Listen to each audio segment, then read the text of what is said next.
오늘 말씀하실 쿠버네티스 멀티 쿠버네티스 기반의 이슈들이 실제로 우리나라 필드에서 많이 벌어지고 있는 상황입니까? 예, 그렇습니다.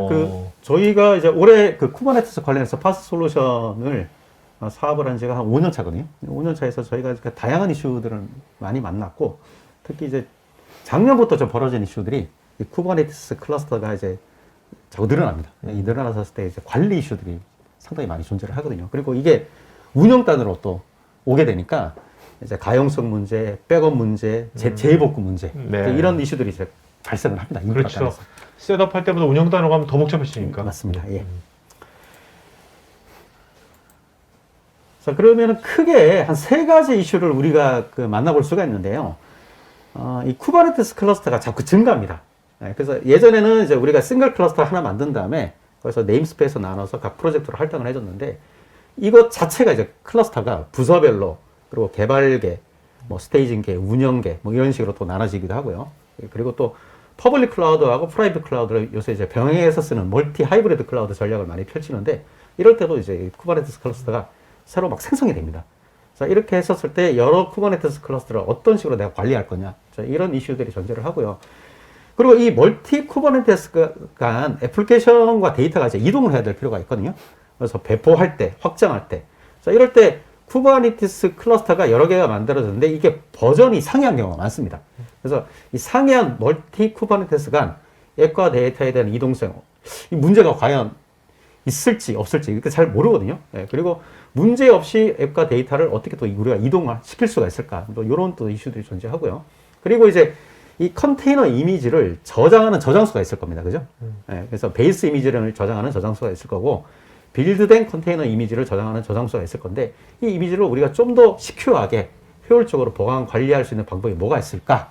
그러니까 예전에는 뭐 별로 중요하지 않는 환경으로 쿠버네티스를 적용했는데, 지금 이제 굉장히 중요한 시스템 적으로 쿠버네티스가 많이 적용되니까 이런 이슈들이 존재를 하는 겁니다. 그러니까 이게 쿠버네티스 처음에는 와 이거 신기하네, 편하네 해서 그냥 도입을 막 했다가 특히 이제 개발단이 네, 많이 구축을 했었죠. 네. 그래서 뭐 개발단은 뭐 이게 가용성이나 백업 이슈 그렇게 존재를 안 하거든요. 그렇죠. 네. 뭐 개발단에서 써보니까 너무 생성성이 좋으니까. 그리고 이제 개발단에서 개발한 산출물이 이제 컨테이너 형태로 나오잖아요. 그럼 운영단도 자연스럽게 쿠버네티스 환경으로 갈 수밖에 없거든요. 그렇죠. 그러면 운영단에 가게 됐었을 때는 서비스 중단이나 뭐 이런 이슈들이 발생하면 안 되기 때문에 가용성, 백업, 그다음에 데이터에 대한 저장, 이런 부분이 이제 더 부각이 되는 겁니다. 예. 자, 어떤 이슈들이 있는지에 대해서 좀 부가적으로 말씀드리면, 첫 번째로 K8S 자체가 난해합니다, 이게. 예. 그러니까 왜 난해하냐면은 버전 발행을 너무 자주 합니다. 분기별로 이제 버전 발행을 하고요. 그리고 엔드 오브 라이프가 너무 짧아요.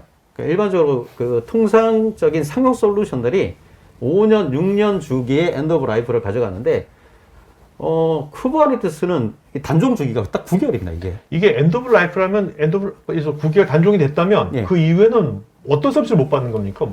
예를 들어서 보안 패치나 이런 것들이 안 나오는 거죠. 아예 나오지 않는구나. 그렇죠. 예. 그거 너무 짧습니다. 이게 9개월이면. 그러니까 이게 아무래도 오픈소스다 보니까 사람들이 오픈소스에 호기심 있는 분들이 만들 거 아니에요? 그러니까 뭔가 새로운 걸 만드는 걸 좋아하지, 과거 것을 뭔가 이렇게 또 메이저한 것들은 관심이 없을 것 같아요, 다들 별로. 그리고 이 쿠버네티스 기반으로 파스 플랫폼을 꾸리잖아요. 그러면 이제 여기에 한 40에서 80여 종의 에코 솔루션들을 같이 연계해서 파스 플랫폼을 꾸리는데, 일반적으로 이제 패키지 구매를 안 하고 인하우스에서 꾸미게 되면 보통 한 12개월 정도의 롱런의 프로젝트를 구축을 하셔야 돼요. 근데 문제는 12개월 뒤에 오픈을 했다. 근데 그 해당되는 버전의 쿠버네티스는 이미 단종이 된 거예요. 몇 번 바뀌었겠네. 그렇겠네. 버전 3번이나 바뀌었죠. 3번이나 바뀐 버전이기 때문에 이거 이제 유지 관리하기가 쉽지 않은 거죠. 자, 그러면 또 버전 업그레이드 하려고 그랬을 때도 굉장히 어렵거든요. 쿠버네티스 버전만 업그레이드 해서 될 일이 아니고, 그 동안에 여러 연관된 에코 솔루션들도 많이 바뀌거든요. 네, 이것까지 바뀐 부분에 대해서 다 적용하고 테스트하고, 네, 말 그대로 12개월 동안 꾸렸던 그 프로젝트를 매년 해야 된다고 여러분들 생각하시면 됩니다. 그러니까 12개월 동안 꾸렸던 거기에 40가지 컴포넌트가 있는 거 아니야? 그렇죠. 그 조합이 다 바뀔 거 아니야? 많이 바뀝니다. 의외로 많이 바뀝니다. 네. 네. 자, 그래서 이 하나의 쿠버네티스 클러스터 자체를 관리하는 것도 이게 쉽지가 않아요. 근데 이게 자꾸 늘어난다는 거죠, 또. 네네네. 자, 그래서 어떤 식으로 이슈들이 발생하는지를 제가 지금부터 말씀드릴 거예요. 자, 이렇게 쿠버네티스 클러스터를 하나 만들었어요. 컨테이너와 쿠버네티스를 가지고. 자, 그러면 여기에 뭐 저장소 하나 만들어야 되겠죠. 그죠? 뭐 저장소로 뭐 NFS를 할 거냐, 오브젝트 스토리지를 할 거냐.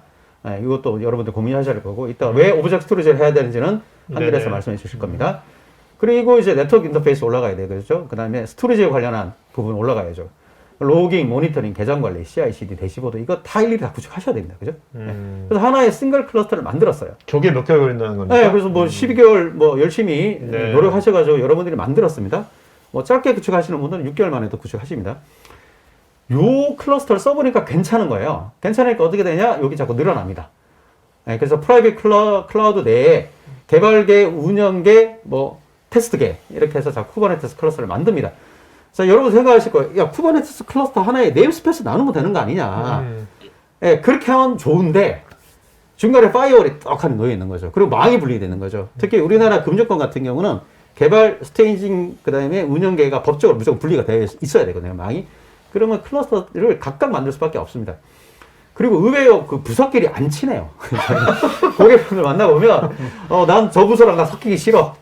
우리는 우리 자체 쿠버네티스 그렇죠. 클러스터 가야 돼. 뭐 이렇게. 우리나라 사람들이 또 독립적인 걸 좋아해.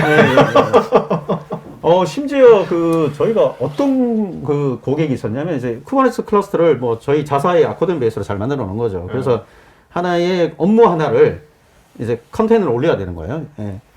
그러면 이제 네임스페이스만 나눠서 이제 올려주면 되는데, 그 해당되는 업무의 밴드가 와가지고, 우리 별도의 쿠버네티스 클러스터 가져가야 됩니다. 오. 네, 여기 기존에 있는 쿠버네티스 클러스터 우리 거 섞이는 거 우리 안 돼요. 네.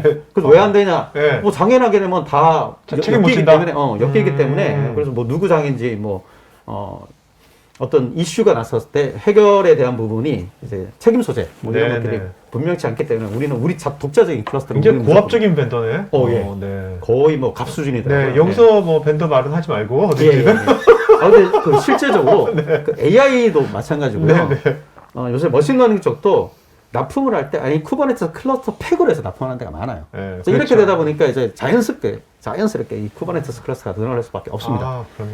자, 이게 프라이빗 내에서 이런데 요즘 이제 여러분들 아시겠지만 멀티 하이브리드 클라우드 전략을 또 펼치는 고객들이 많이 늘어났어요. 그러면 퍼블릭 클라우드에도 요 쿠버네티스 클러스터를 또 만들어요. 네, 요게 이제 아이아스 위에 자체적으로 쿠버네티스 클러스터나 그 브랜드에 뭐 아코디언이나 오픈시프트나 이런 그 브랜드에 쿠버네티스 클러스터를 올릴 수도 있는데 퍼블릭 클라우드 사업자들도 이 쿠버네티스 클러스터를 제공해 주거든요. 그렇죠. 예, 뭐 EKS, AKS, 구글의 뭐 GC 이런 거 다 제공해 줍니다. GCP. 자꾸 이 쿠버네티스 클러스터 이렇게 계속 늘어나는 거예요. 자, 늘어날 때 어떤 이슈들이 이제 존재를 하냐면요. 요 각각의 쿠버네티스 클러스터마다 접속권하고 계정 설정을 해줘야 됩니다. 그리고 요 각각의 또 쿠버네티스 클러스터마다 컨테이너 저장소를 관리를 해줘야 돼요. 자, 그러면 이 컨테이너 저장소, 권한 설정, 그 다음에 백업 정책 세워야 되죠. 그 다음에 앱 배포를 어떻게 할지 정책을 세워야 되죠. 요게 사업자마다, 솔루션마다 각각 다 다를 수가 있습니다. 네. 네. 특히 저장소 같은 경우도 뭐 어떤 데는 NFS로 만들고 어떤 데는 또 오브젝트 스토리지 만들고. 네. 즉 뭐냐면 일관되지 못한 구성과 컴포넌트들이 발생을 할 수 있다는 거예요. 네. 이 중에서 가장 큰 관리의 최악은 뭐냐면 버전이 다 다르다. 여기다가 또 버전까지 달라요? 버전도 네, 초기에 버전이 같아도 복잡해 죽겠는데. 다 다릅니다. 네, 이게 초기에 우리가 개발계에 애초에 꾸며왔는데 1.14로 꾸린 거죠. 네. 써보니까 괜찮네. 운영계 꾸리려고 그러니까 2년 뒤에 보니까 이제 1.13은 단종되고 없잖아요. 그죠? 그렇죠. 그리고 테스트계 꾸민 옛날 1.18도 단종되고 없으니까 최신 버전 보니까 1.20이에요. 1.21로 꾸린 거죠. 버전이 다 달라요. 업그레이드 하려니까 쉽지 않은 거죠. 네. 업그레이드 하려니까 그 40에서 80년 중에 에코 솔루션도 바뀌었을 거기 때문에 다 테스트 해야 되고 그렇죠. 구축하고 뭐 이런 게 장난 아닌 거죠. 그리고 에코 솔루션들이 버전 업그레이드 되면서 사라진 것도 존재합니다. 네. 예를 들어서 옛날에 지금은 모니터링을 프로메테스 기반을 많이 하거든요. 옛날에는 프로메테스가 아니었어요. 예전에 이제 힙스트라는 걸 가지고 모니터링 했었거든요. 확 바뀝니다. 이런 게 막. 예. 그리고 이제 퍼블릭 클라우드로 가게 되면 퍼블릭 클라우드 사업자들이 제공해주는 쿠버네티스 서비스가 있어요. 이게 버전이 다 다릅니다. 이게. 예. 자, 요런 이슈들이 발생을 합니다. 이런 이슈들 기업에서 핸들링하는 사람들 운영단이죠? 이제 결국. 그쵸. 운영단에 가게 되면 이제 운영단에서 이런 거 발견하고 거의 이제 얼굴이 노래지죠. 그러니까 운영자분들께서 그래서 쿠버네티스 복잡하구나 이런 말이 있구나. 예, 예. 댓글에 그런 거 있네요. 예, 싱글 쿠버네티스 자체만 해도 복잡한데 네. 이거를 버전이 다른 여러 개의 쿠버네티스로 내가 관리를 해야 된다. 이제 이런 이슈들이 존재를 하는데 자 이렇게 되니까 업그레이드를 거의 포기하고 그냥 쓰시는 데가 많습니다. 예, 그 초기 구축한 버전 그대로 사용을 하는데 또 이게 업그레이드하다가 이상한 거 혹시 뭐 이상하게 되면 서비스 중단되니까 그렇죠. 서비스 중단이 발생. 겁나지. 예.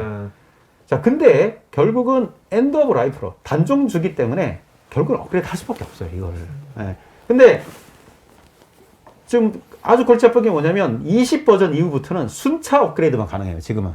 점핑이 안 된다는 점핑이 겁니까? 안 됩니다. 옛날에는 이제 1점대 버전 같은 경우는 13에서 18로 포인트 투 포인트 업그레이드 하거든요. 이게 가능했는데 지금은 이제 예를 내가 20을 쓰고 있다. 22로 가고 싶어요. 21로 갔다가 22로 가야겠다. 네. 그러면은 이거 중간에 참 제가 이게 말을 못 이어갈 정도로 이거 황당한데 서비스는 해야겠는데 서비스를 해야 되는데 그럼 뭐 허구한 날 업그레이드 하는 담당자를 둬야 될 수밖에 없는 상황인 거예요. 네. 자 그러면 이런 문제들을 이제 해결을 해야 된다는 거죠. 네.